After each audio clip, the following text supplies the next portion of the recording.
ครับ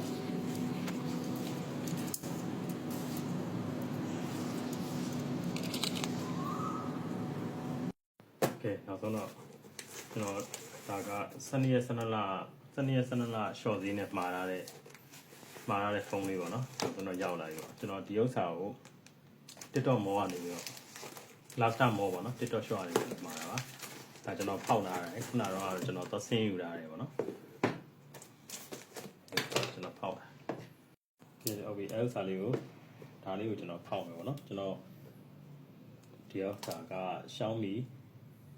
15T ပေါ့ Xiaomi 15T ဒီဥစ္စာလေးကဒါအပြင်မှာနဲ့အဲ့ဒီကျွန်တော် short ဈေးနဲ့မှာတာနဲ့က3000လောက်သက်တာတယ်ဗျအားကြောင့်လည်းကျွန်တော်မှာလိုက်တာပေါ့ဒါလေးကိုကျွန်တော် unboxing လေးဖောက်တယ်ပေါ့နော်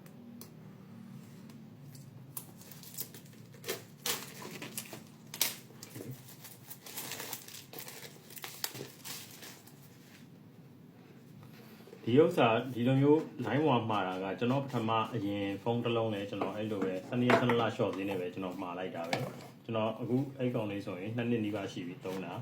အဲ့ဒါမှလည်းမရှိဘူးဘာမှလည်းဟိုမဖြစ်ဘူးကုန်ကောင်းတယ်အခုလည်းဒီမှာဒီဥစ္စာလေးရောက်လာပြီပေါ့နော်ဒါ 15T ပေါ့ 15T သူ့ရဲ့ဖုန်းလေးပါမယ်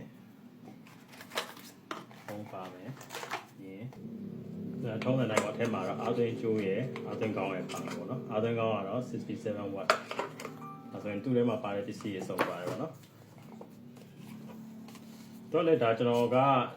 အဲ့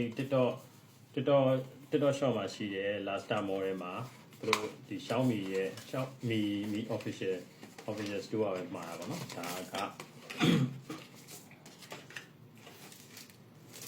သူ့မှာပါတဲ့ကာပါပေါ့နော်ဟုတ်ပါတယ်ကာပါလေး okay အားလုံးစစ်ဒါကအပြင်ဈေးနဲ့ဆိုလို့ရှိရင်အပြင်မှာနဲ့ဒီ TikTok shop ကနေပြီးတော့မှာလို့ရှင်ပေါ့နော်ဒါ3000ကျော်တော့သက်သာရပေါ့ဒါပေမဲ့တွေ့ရဆိုင်တိုင်းတော့မမာနဲ့ပေါ့နော်ဖုန်းကတော့တော်တော်လှတယ်ဗျဒါကဒီကျွန်တော်ခါရဖွင့်အောင် okay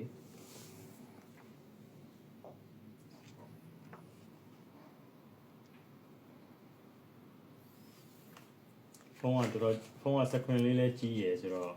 game မဲ့ဆော့ဗီဒီယိုလေးပဲကြည့်တော်တော်အဆင်ပြေတဲ့ပုံစံ site လေးပေါ့နော် Xiaomi HyperOS နဲ့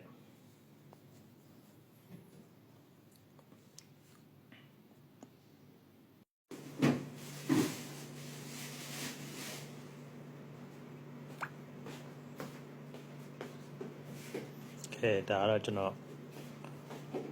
time ပေါ်နေမှာလိုက်တဲ့ဖုန်းလေးပေါ့ဗျာ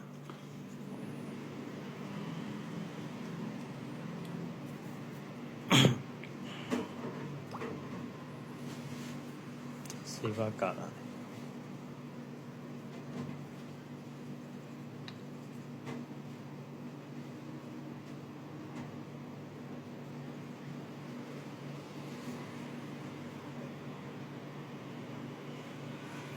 $50 storage 256.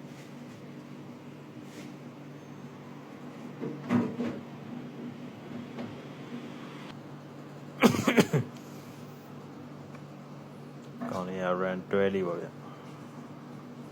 Dimensity 8400 Ultra နဲ့လာတဲ့အစား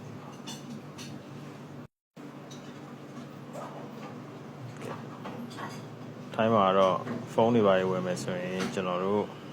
အခုလိုမျိုး12ရက်12လစေးချတဲ့အချိန်တွေကိုစောင့်ပြီးတော့ဝယ်တာတော့ပိုတန်တာပါဗျာဒီကောင်လေးဆိုရင်အပြင်ပေါက်ဈေးထက်